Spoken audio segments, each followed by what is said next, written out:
You're watching San Antonio's only live university student-produced newscast, Lakefront Live. Real news for students, all in one place. Welcome to Lakefront Live. I'm Neida Escamilla.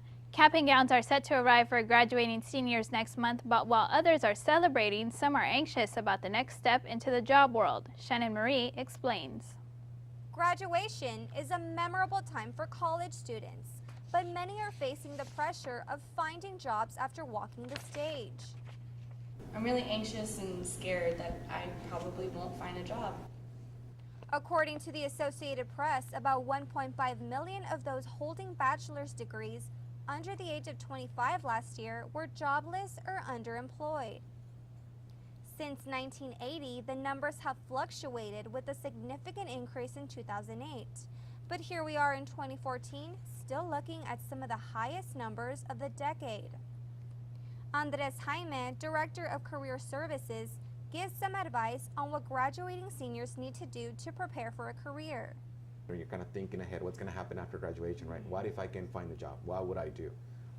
We also recommend graduate school for students that really didn't prepare. Students are paying a lot of money to get a higher education, so they need to make sure they use every single resource their college offers, including signing up to be a job seeker, which provides students with job opportunities, workshops, and connections to potential employers. Internships are crucial, almost requirement nowadays to be able to more effectively network and create employment opportunities for all students of all backgrounds, of all majors. The Associated Press reports that students are more likely to get employed as waiters and waitresses than as mathematicians and engineers. A scary thought for students who are graduating with thousands of dollars in debt. Students have a 6-month grace period after graduation to pay back student loans. But what options do they have when they're unemployed after graduation? The right to defer payment. If you attend graduate school or join the military, you can postpone payments until you finish. You can also defer payments through a hardship deferment if, for example, you are sick and unable to work. The right to pay based on what you earn. The pay-as-you-earn plan puts your monthly payment at 10% of your income. The right to loan forgiveness. If you work in childhood education, law enforcement, public health, the military, or a government position, you might be eligible to have your student loans forgiven. The right to change payment schedule. For graduates making less than what they thought upon graduation, they can choose to have their payment schedule from 10 years to 25 years. It will decrease the monthly payment but increase the interest on the loan. But Jaime says Career Services is here to help students beat the statistics. We prepare you so you can go out there and find a job on your own with our support. I know that a lot of graduates do find jobs after graduation, despite the numbers that say that don't. Even though employment's low right now, I'm willing to beat the statistics. Shannon Marie, Lakefront Live. Tuesday morning, students received a chance to learn about FBI career opportunities. Special Agent Armando Fernandez touched base on the FBI's internship program, what kind of students the FBI recruits, and what disqualifies possible recruits. Fernandez emphasized that students should stay committed to their dream of one day working for the FBI. Their goal is to be in the FBI, whether it's a special agent or an employee, is stick to that goal. Is that first and foremost, obviously they're not going to meet the qualifications because of the age and the job, but to stay with that goal, no matter what comes in front of them, if their goal or the dream is to work with the FBI, is keep working towards those qualifications. That once they have that, they'll be able to attain that goal. The deadline to apply for health insurance under the Affordable Care Act is on Monday, but the administration has extended the time period for those with complex or extenuating circumstances. People will need to check a box on the application that says they tried to enroll before the March 31st deadline. So far, over 6 million people have enrolled in Obamacare. To apply online, visit healthcare.gov. The Salvation Army is helping people get back on their feet with its rapid rehousing program. Why one woman says she's ready to have her own place to call home. I'm ready to get on my feet. Eliza Mitchell has been in and out of homeless shelters for 3 years. Currently, she calls the Salvation Army home. It's all right living in the Salvation Army. I mean, not forever. I need my own place. That could soon happen thanks to the rapid rehousing program by the Salvation Army. Rapid rehousing is mainly for clients that are homeless or fleeing domestic violence. I'm ready for the rapid rehousing. I'm ready to do it. The Salvation Army pays for the first month's rent and security deposit, then 75% of the second month and half of the third month. They can choose where they want to live. As long as the apartment complex approves them, then we should have no issue providing the assistance. Eliza is disabled. Her only income is the Social Security checks every month. I have to go to this class, and they're going to tell me how to budget my money, and then I go to another class. And after that, I'm looking for an apartment. One thing Eliza Mitchell is looking forward to the most is My own bed.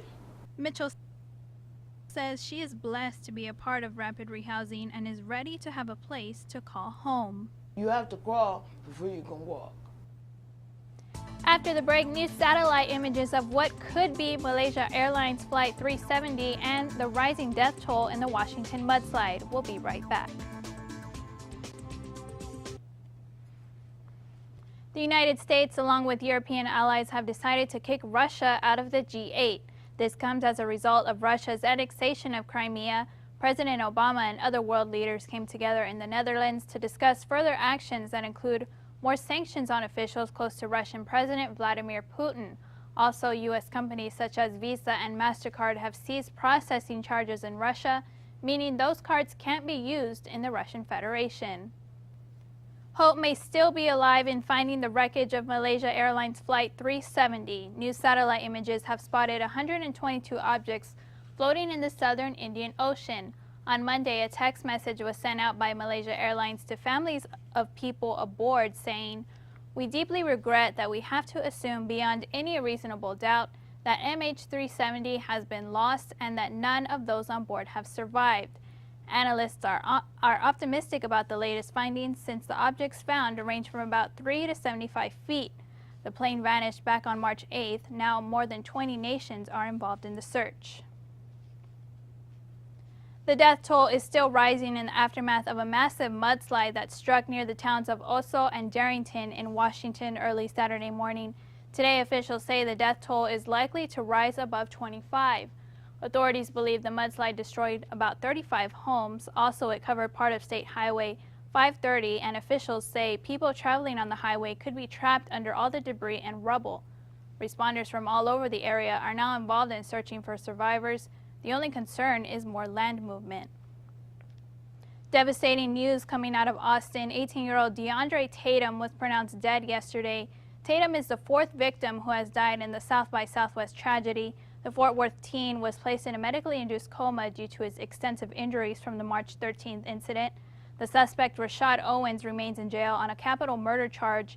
He plowed through a barricade, injuring more than 20 people while trying to escape from police. His blood alcohol level was .114 at the time of his arrest.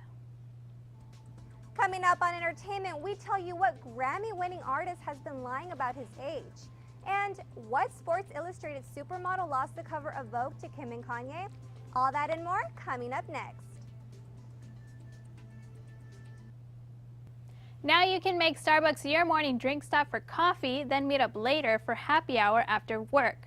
The coffee chain is now expanding the number of locations offering alcoholic beverages on the menu.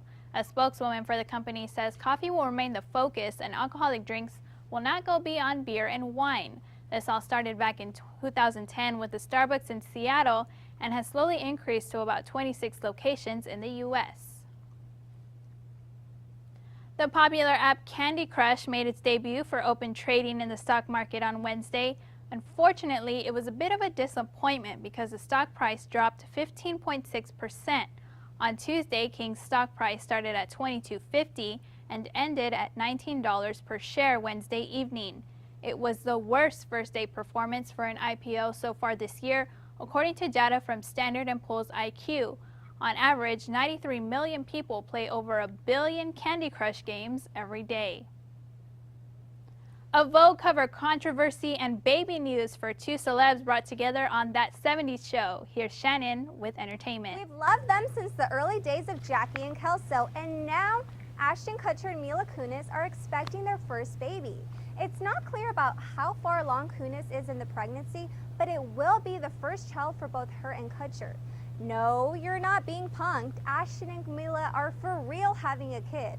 Kutcher proposed to Kunis just a little over a month ago, but what will come first, a wedding or the baby? Jay-Z has 99 problems, and lying about his age might be one. According to radio host Troy Terrain, also known as Star, Beyonce's husband is 50 and not 44 like public records indicate. But how does Terrain know this? Well, because they're age mates, he said. If this is true, then Jay-Z is 18 years older than Beyonce. Terrain is not the first to question the age of the Grammy-winning star. But does it really matter? I mean, the guy still makes amazing music regardless. Jay-Z has not responded to Terrain's claims. Kim Kardashian and Kanye West's cover of US Vogue made waves all over the world when it was revealed on Friday afternoon. But insiders said that it was Kate Upton, not the power couple, that was originally planned to grace the cover of the April issue. Even though Kate was not featured on the front cover, she was seen flaunting her famous curves inside the issue. Seth Rogen and James Franco recreated their own version of the Vogue cover, so Lakefront Live decided to jump on the bandwagon and see what we would look like on the cover of Vogue. And here it is. Hey, look, it's me and Steven on the cover of Vogue. Wow, you know, we don't look half bad. And now, here's Neida and Mike on the cover looking stylish and fabulous. That's all for entertainment. Back to you. Saints women's basketball season came to an end last weekend as the Saints dropped their Sweet 16 matchup to Loyola of New Orleans 72-67. Saints finished the season 27-5. They will find out their final ranking on April 2nd. OLLU Saint and Nation's leading scorer Xavier Roberson finished second in the NAIA three-point competition. X led after the first round with 22 points, but came up short in the final round, losing to Travis Shuba of Madonna College 21-18. The All-American announcements were made for the NAIA. Two Saints made the list. First, a surprising second-team All-American for Xavier Roberson on the men's side, and for the women, Nisha Owens was an honorable mention All-American. Saints softball in action this weekend as they take on conference foe University of the Southwest in doubleheaders on Saturday and Sunday. For more information, you can check out the website ollusaintathletics.com. Don't forget to like our Lakefront Live Facebook page and follow us on Twitter. Tune in next week for more news, views, and trends. Have a good weekend.